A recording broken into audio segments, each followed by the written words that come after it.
Assalamualaikum warahmatullahi wabarakatuh.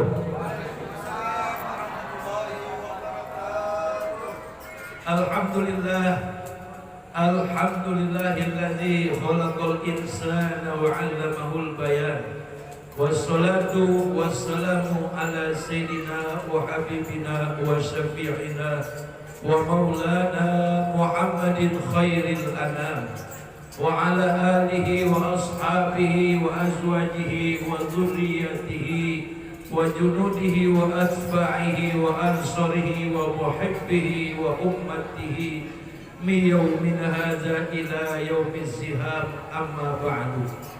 Yang saya hormati Ketua Pengajian Majlis Al-Hidayah Al-Mukarram Al-Ustaz Hafiz, kemudian Dewan Penasehat Al-Hidayah Bang Saifuddin Anjero beserta Dewan Pembina Bang Saifuddin Anjero beserta Ustaz Jamal, Ustaz Iwan, dan seluruh para pendiri terdahulu Majlis Al-Hidayah, Bang Abdul Rahim, kemudian Bang Mahmud, Bang Haji Minang, dan juga Bapak RT Redar yang hari ini sedang kurang sehat. Semoga diangkat penyakitnya oleh Allah Subhanahu wa Ta'ala, diberikan sehat kembali serta panjang umur. Kemudian yang saya hormati Ketua GRIP Kota Tangerang Selatan dan Kota Tangerang, Bang Sandi sama Bang Eko. Mudah-mudahan keduanya dimudahkan dalam urusan keorganisasiannya, amin. Kemudian yang saya hormati para bapak-bapak haji dan juga ibu-ibu hajah, berkhusus Ibu Hajah Lia yang baru pulang dari Tanah Suci, semoga hajinya mabrurah. Rombongan tadi kisah tuangin bertawasul, kemudian yang mengaminkan Ibu Hajah Lia, mudah-mudahan doa kita dijabah Allah Subhanahu wa Ta'ala.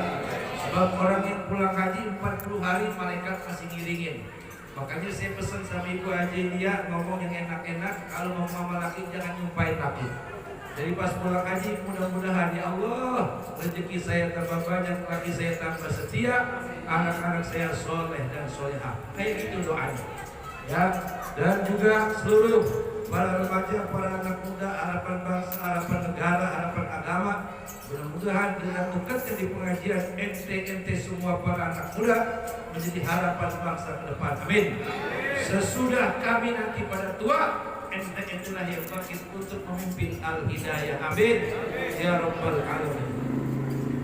1443 Hijriah, kalau hitung hari sekarang hari apa?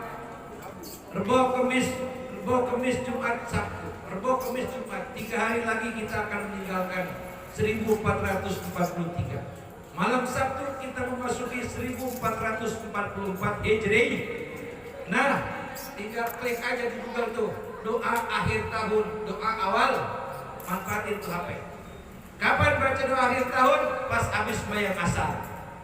Kapan baca doa awal tahun? Pas habis sembahyang maghrib. Yang paling bagus sembahyang obor habis sembahyang isya. Bagusnya pas menyambut malam tahun baru Hijriah, habis maghrib sembahyang hajat, sembahyang haji. Kalau perlu Ustaz Hafiz pimpin di sini. Tuh Ustaz Jamal, usolli sunatul hajati rakaataini lillahi. Apa yang dibaca? Yasin. Tambahin kalau bisa Waqiah sama Tabal. Maksudnya dan tujuannya apa? Memasuki 1444 Hijriah, semoga Allah tetapkan iman Islam kita. Kemudian semoga Allah banyakin duit kita. Sebab itu duit teman yang paling setia. Orang sakit kalau megang duit segar. Bini ngomel mulu kalau megang duit diam. Betul kagak? Siapa juga kalau megang duit pas segar. Coba dong yang lagi sakit loh, anterin duit 2 koper. Langsung bangun dia. Yang bikin segala urusan jadi limat-limat itu duit. Tapi coba kalau duitnya lancar, insya Allah urusan lain. Emang Tuhan yang ngomong, Rabbana atina fid dunya baru wa fil akhirati hasanah. Tuhan kami berikan kami kebahagiaan di dunia. Kira-kira ukuran bahagia punya duit apa kagak? Pasti punya lah. Kalau orang kagak megang duit ketawa deh, gila kali itu. Betul kagak? Jadi ukuran duit adalah ukuran yang menentukan orang bisa menjadi bahagia. Dan duit buat kita bukan jembatan untuk menjadi hidup bahagia untuk akhir. Jadi duit untuk bekal kita menjadi orang bahagia di akhirat. Begitu doanya, begitu permintaan kita. Jadi pas maghrib sembahyang hajat, usolli sunatul hajati rakaataini lillahi. Habis itu baca Yasin, sambung Waqiah, sambung Tabarok. Memasuki 1444 Hijriah, hari yang kita minta iman kuat, badan sehat, rezeki banyak, segala macam huru hara ataupun musibah dijauhkan sejauh-jauhnya oleh Allah Subhanahu. Kisah kita berjamaah, habis sholat berjamaah baru pawai itu pawai obor, kagak sembarangan pawai obor, bukan obor kodok, bukan. Kenapa kudu pawai obor? Di atas obor ada api. Apa maksudnya?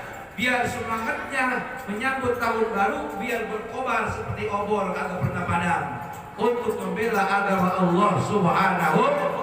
Mana itu bukti membela agama Allah? 1444 Hijriah, ibu-ibu semakin sayang sama suami, bapak semakin sayang sama istri, bapak dan ibu semakin cinta kepada para anak, para ketua RT, ketua RW, para ustadz, para kiai semakin sayang kepada umatnya. Amin ya Rabbal. Itu membela agama. Kemudian kita pertaruhkan jiwa raga kita untuk mencari nafkah dalam rangka menghidupi istri dan anak-anak kita, baik ekonominya maupun pendidikannya. Itu membela agama. Mudah-mudahan itu semuanya dikasih kemudahan oleh Allah Subhanahu wa ta'ala. Amin ya Rabbal alamin. Selanjutnya, bapak-bapak dan ibu-ibu, saudara-saudara, malam ini saya bawa kitab tafsir Yasin karangan Syekh Hamamizadah rahimahullahu ta'ala. Supaya berkah ilmu yang kita pelajari, kita baca Fatihah biniyatil qabul. Al-Fatihah. Bismillahirrahmanirrahim. Alhamdulillahi rabbil alamin. Ar-Rahmanirrahim. Maliki yaumiddin. Iyyaka na'budu wa iyyaka nasta'in. Ihdinas siratal mustaqim. Siratal ladzina an'amta 'alaihim ghairil maghdubi 'alaihim waladdallin. Amin. Pertanyaannya, kenapa kita selalu disuruh baca Yasin? Ngapain aja baca Yasin? Betul kagak? Isi rumah baca Yasin, termasuk ngongkrorak dibacain Yasin. Harusnya mah bacain Yasin.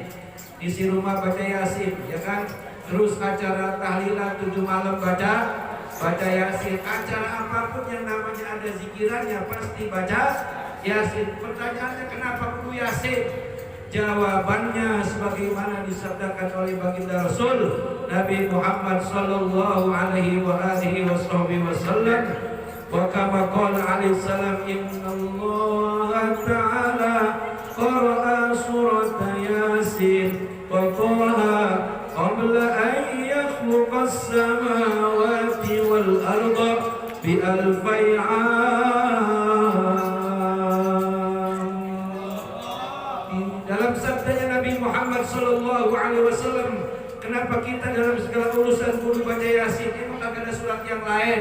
Ternyata jawabannya sesungguhnya Allah Subhanahu wa ta'ala membaca surah Yasin kurang lebih dalam 1000 tahun lamanya sebelum menciptakan 7 lapis langit, sebelum menciptakan 7 lapis bumi. Tuh maksudnya dengan kata lain, kalau Allah saja membaca firman-Nya sendiri, kalau Allah saja membaca firman-Nya sendiri, membaca ucapannya sendiri, membaca kata-katanya sendiri, mana itu Yas? Oleh karena itu sangat-sangat mesti kudu harus kita sebagai umatnya Nabi Muhammad, yang Quran itu sebagai imam kita, salah satunya kita memuliakan daripada surah yang namanya Yasin. Kita jadikan sebagai wasilah, sebagai penghubung doa kita kepada Allah, karena ini surah merupakan bagian dari sekian banyak bagian surah yang dicintai Allah Subhanahu. Jadi bacanya Yasin. Selanjutnya, para ibu, para bapak, para saudara-saudara yang dirahmati Allah Subhanahu wa ta'ala, kata Nabi, wa man qara'aha fi subhi yakunu fi amanillahi ta'ala ilal masa. Siapa orang yang dia mau baca Yasin tiap-tiap habis sembahyang subuh, tiap-tiap habis sembahyang Kalau Yasin maka semuanya bisa ya. Bisa kagak? Siapa juga bisa. Yasin doang. Bukan Yasin doang, tapi sampai habis 83 ayat Yasin semuanya bisa. Pasti bisa. Yang ngajinya rajin, yang ngajinya malas, yang gak pernah ngaji, semuanya pasti Yasin habis. Dari sebab apa? Sering-sering ikut tahlilan dia.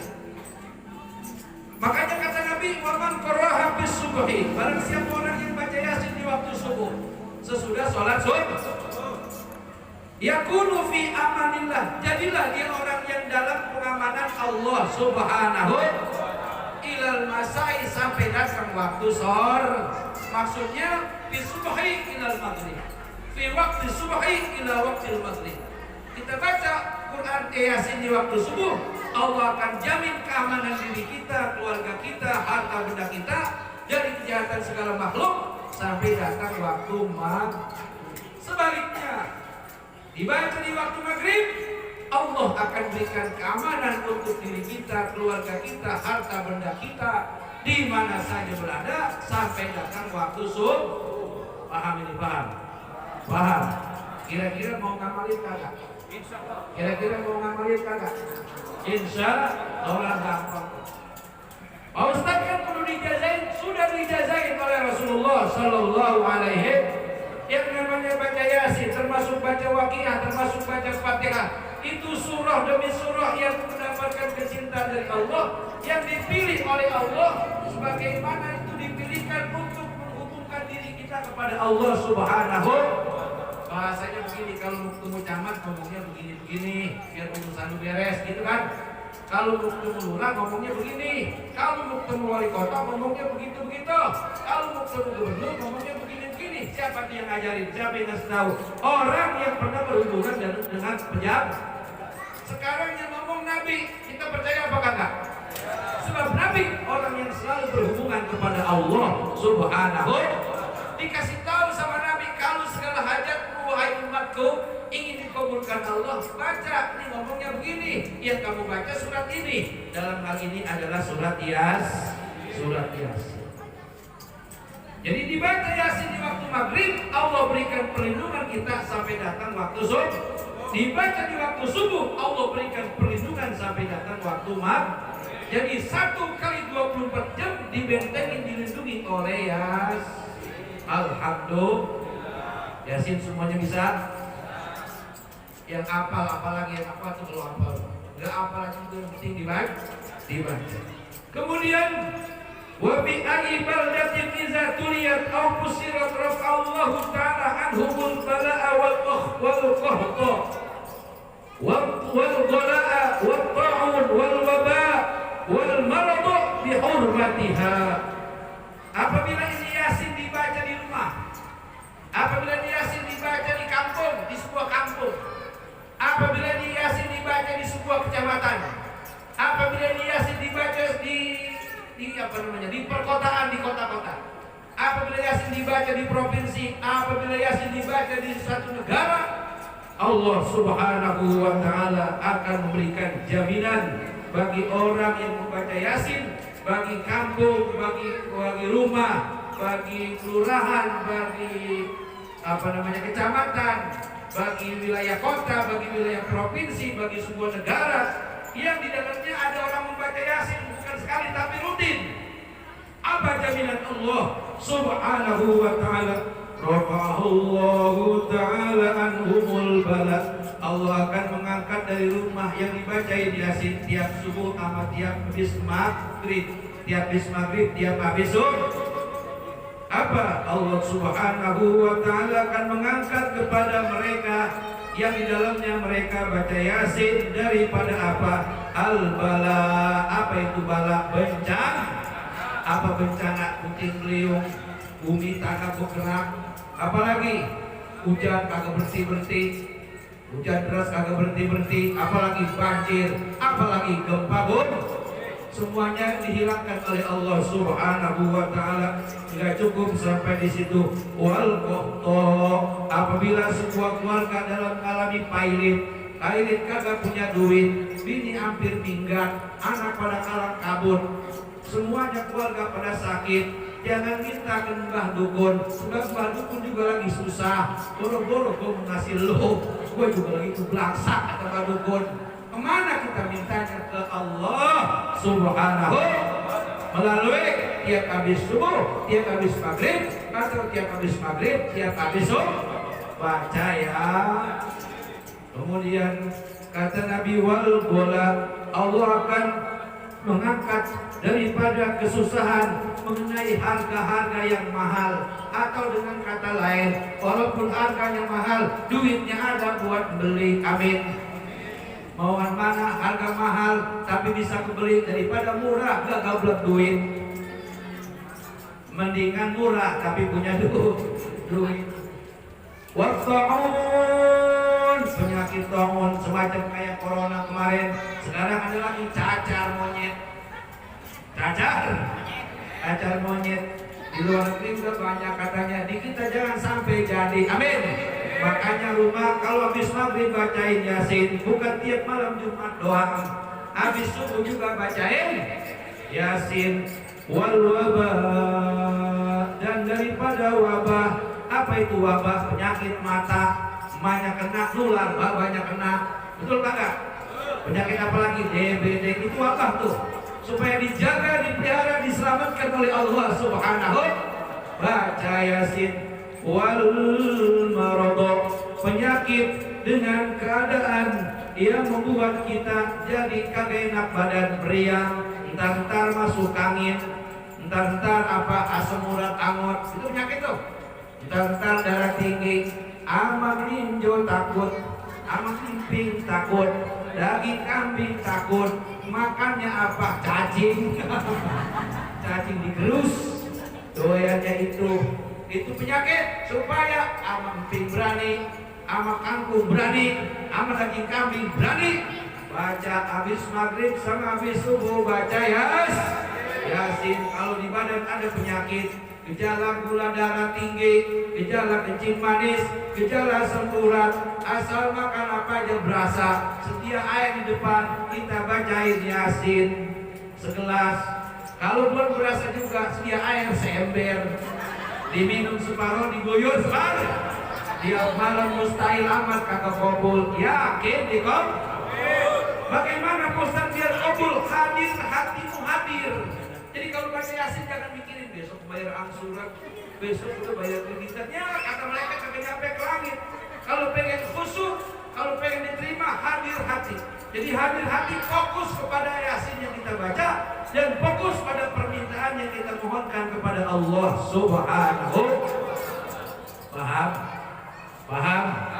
Bisa khusyuk nggak? Bisa hadir hati nggak? Jadi ketika lagi baca Yasin, hati jangan kemana-mana, pikiran kita fokus kepada Yasin yang kita baca sebagai wasilah menaikkan, menyambungkan apa hajat kita kepada Allah Subhanahu wa ta'ala. Semuanya itu dilakukan oleh Allah Subhanahu wa ta'ala. Kenapa? Sebab dihormatiha, karena Allah memuliakan surat Yasin. Amin ya Rabbal. Jadi semua itu terjadi, semua itu dikabulkan yang kita minta, karena sebab Allah menghormati daripada kalamnya sendiri, firmannya sendiri, yaitu surah Yasin. Wa man qara'aha fil lail yakunu ahluhu fi amanillahi ta'ala ila subhi. Siapa yang baca malam hari, dia bangun jam 12 malam, terus kagak bisa tidur lagi, mendingan sholat 2 rakaat baca ya. Dibaca di malam hari sampai datang waktu subuh, keluarganya aman. Kalau lakinya jarang pulang, pasti buru-buru lakinya pengen pulang karena dibacain Yasin. Jadi ibu-ibu umpamanya lakinya jarang di rumah, aku mau jinak di rumah tuh laki. Ketika megang duit aku mau jinak di rumah, bacain Yasin. Caranya ketika lagi tidur lempengan kupingnya bacain Yasin. Tiup lempengan kupingnya kanan dan kiri, tiup lagi lempengan ubun-ubunnya, tiup lagi lempengan siotongnya, tiup lagi lempengan kaki kanan kaki kiri supaya dia jinak di rumah punya duit kagak ngabur kemana-mana. Amin. Buktiin kalau kagak percaya. Daripada ke rumah dukun lagi tipu. Yang laki mau pergi dulu ke rumah dukun. Atau baca yasin aja baca yasin, gosok rumah dukun. Orang dukun juga bini istri budi kagak bisa ngobatin. Kalau minta kepada Allah Subhanahu, kita mah kagak lain sih. Orang pintarnya orang pintar. Yang pintar tuh kita, tuh mereka bodoh. Orang dia juga mintanya ke Allah sih, kecuali ke rumah ulama yang kita tahu doanya mustajab. Dan kita juga bisa baca yasin, diterima. Kok kenapa kadang-kadang kagak diterima? Kitanya ragu, emang gue siapa? Tuhan gak kenal lu siapa. Yang penting lu umatnya Nabi Muhammad. Doanya orang kafir gak diterima, apalagi doanya umat Nabi Muhammad. Apalagi doanya jamaah Majlis Al-Hidayah. Mau minta apa coba? Ngomong sama Tuhan. Ya Allah, saya pengen cinta motor, tungguin. Dia tungguin. Saya mau pergi haji, tungguin. Nanti juga lama-lama pergi haji. Itu Ibu Haji Liang kagak pernah sebut kemarin-kemarin dia pergi haji, betul kagak? Ada nggak yang kemarin-kemarin viral Ibu Haji Liang pergi haji? Baru mendadak kemarin bisa pergi haji. Alhamdulillah. Dia sabar menunggu untuk diberangkatkan oleh Allah Subhanahu. Jadi sabar menunggu, tungguin saja. Tapi jangan nungguin dia baik. Bacaan yang dibaca apa? Ya, umpamanya bos kita, bos Angelo, sampai sekarang belum ada bininya, tungguin aja. Kita juga bakal datang perempuan yang dipilih sama Allah Subhanahu. Pakaiannya serba putih, wajahnya cantik jelita. Ketika mati lampu datang apa namanya wangi-wangian berubah serba. Tahu-tahu ada suara assalamualaikum ya Bang Angelo. Dia nengok kiri, nengok kanan, kadang ada rupa, kadang ada wujud suara. Dia ingat, hei kamu, jangan-jangan kamu utusan Allah untuk jadi istriku, ketawa.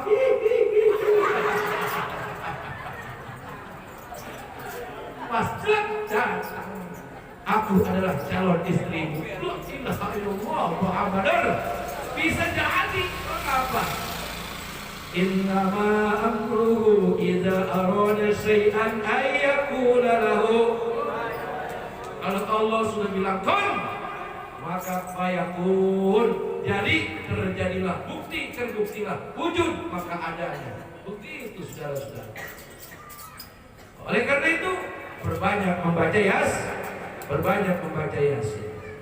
Wa idza quriyat 'alal mayyiti khuffifat anhu 'adzabul qabri in kana min ahlil 'adzab.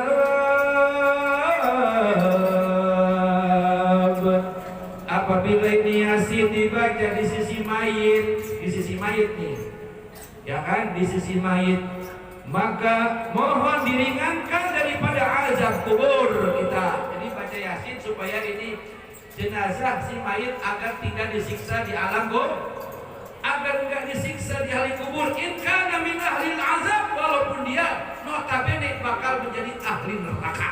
Tuh. Tapi bila dibacakan yasin, wa illa fatakunu fi ruhihi wa rahatihi ziyadatun li'anna al-qabra rawdatun min riyadil jannah wa aw hufratun min huffarin niran. Apabila orang lagi sakaratul maut, lagi ngap-ngapan, bapak ke atau emak ke atau saudara kita ke, jangan ditanyain yang macam-macam. Jangan segala AJB ditaruh di mana, Pak. Jangan segala sertifikat disimpan di mana, Mak. Padahal orang lagi sakaratul maut. Jangan ngomongin yang lain-lain, atau diomongin udah baba, udah mak, kalau mati aja kita udah pada redo. Jangan ngomong begitu. Apa yang perlu diomongin di telinganya bisikin la ilaha illallah. Jadi anak 5, yang 4 bacain yasin, yang 3 bacain yasin, yang 2 di kuping kanan, 1 di kuping kanan, 1 di kuping kiri, narkinin dengan kalimat la ilaha. Apa tujuan dan harapan? Yasin akan meringankan ruh keluar daripada jasad, dan talqin la ilaha illallah di dua telinga kanan dan kiri, bisa jadi yang keluar kalimat terakhir yang diucapin oleh bapak emak saudara yang sedang sakaratul maut adalah kalimat la ilaha. Man qala la ilaha illallah fi akhiri hayatihi dakhalal jannah. Siapa ke orangnya, mau kiai, mau bukan kiai, mau ustaz, mau bukan ustaz, mau siapa saja orangnya, yang penting umat Nabi Muhammad, apabila sakaratul maut dia dibacain Yasin, kemudian ditalqinin kuping kiri kuping kanan berbarengan, keluar dari ruhnya berbarengan dengan kalimat la ilaha, maka sudah agak ada bagaimana lagi, Allah sudah hapus segala dosanya, maka dia diprioritaskan, dikhususkan jadi calon penghuni surga. Amin ya rabbal. Dan apabila ini Yasin dibaca, padahal ini orang nyata-nyata bakal menjadi ahli azab, bakal disiksa oleh Allah Subhanahu wa taala dengan karomah Yasin, mujizat Yasin, kehebatan daripada surat Yasin. Ini orang diampunkan dosanya. Ini calon mayat, calon ahli kubur yang sedang sakaratul maut, diringankan keluar ruh daripada jasadnya, sehingga kuburnya Allah sudah siapkan menjadi raudhah min riyadil, taman daripada taman surga. Katakanlah itu yang mati ahli maksiat, apalagi yang mati ustaz, dibacain Yasin, mantep kagak? Mantep kagak? Itu tuh tadi yang dikatakan sama Nabi, itu yang dibacain Yasin ahli maksiat, orang bergajul lah. Tapi dibacain Yasin, kelompokan anaknya ada yang nyantren, alhamdulillah. Kelompokannya anaknya pernah ngaji Al-Hidayah, alhamdulillah. Oh, itu yang penting tuh. Makanya dalam satu keluarga, anak kudu ada yang pada bisa ngaji, minimal bisa baca, minimal bisa baca alhamdulillahirabbil alamin. Terus apa udah ini? Terus apa udah ini? Berapa ini? Jam 10. Ikan sepat, ikan gabus, lebih cepat lebih bagus. Kalau nambah lagi gua kerentak. Udah sampai di sini dulu.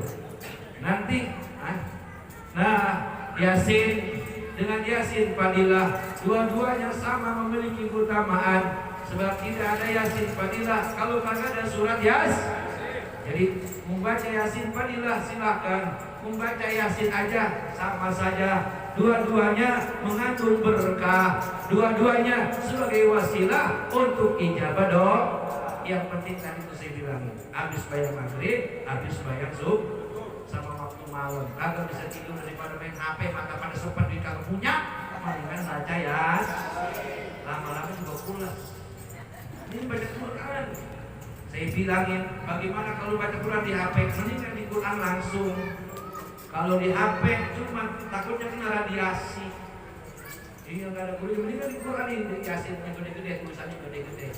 Iya, 5 menit dah. Insya Allah ada manfaat rasa di mata nih dibandingin di HP. Apaan? Tadi udah. Yasin wal Qur'anil Hakim innaka laminal mursalin ala siratim mustaqim tanzilal azizir rahim لتنذر قوما ما أنذر آباؤهم فهم غافلون.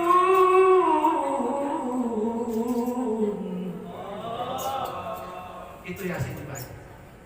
Kenapa saya baca begitu? Disuruh bertindak. Lagi apa kali? Sama juga kayak bibi, buat disuruh lagi. Apa-apa. Nah, ibu bapak dan saudara-saudara hadirin yang dirahmati Allah Subhanahu wa taala, yakin dan percaya, jadikan Yasin sebagai jimat kita. Tahu jimat? Jimat. Jadi kalau kita kemana-mana bawa HP, yakinkan untuk diri kita kemana-mana kudu bisa bawa Yasin. Makanya kudu hafal, hafal. Caranya hafal selalu dibaca. Nanti lama-lama saya tadi hafal Yasin, Waqiah, Tabarok, karena setiap waktu saya baca. Nah saya hafal, lama-lama hafal. Itulah caranya. Jadi begini maksudnya, kalau orang-orang hafal 30 juz, 114 surat elokan Yasin kita kagak sanggup, betul kagak? Orang buta pada hafal Yasin, kita yang melek kenapa kagak hafal? Itu aja dah bikinnya dah. Paham? Paham? Nah, mudah-mudahan kalau kita mengidolakan Yasin, nanti Yasin bahkan belain kita dari alam dunia sampai alam kubur, sampai nanti alam nanti dia akan berwujud seperti makhluk, akan membela di hadapan malaikat, akan membela di padang mahsyar kepada Allah Subhanahu. Kata Yasin, ya Rabb, memang dia ahli maksiat, tapi dia selalu membaca diri. Dikala susah, dikala senang, dikala sakit dan dikala sehat, kemanapun dia baca diriku, tolong ringankan dia daripada azab akhirat, azab neraka, masukkan dia ke dalam surga. Maka kata Nabi, Iqra'ul Qur'an wa innahu yaumal qiyamati syafi'an li ashabi. Hai umatku, baca olehmu Quran, baca olehmu Yasin, nanti dia akan datang berwujud seperti makhluk, menjadi backing pengacaramu agar kamu dibebaskan daripada siksa neraka. Alhamdulillahirabbil. Jadi kalau udah begini, baca Yasin jangan hanya malam Jumat, berarti tiap malam habis maghrib sama habis atau malam hari. Demikian yang dapat saya sampaikan, semoga ada manfaatnya. Allahumma salli wa sallim wa barik alaihi ya Rabbi bil Mustafa balligh maqasidana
Wassalamualaikum warahmatullahi wabarakatuh.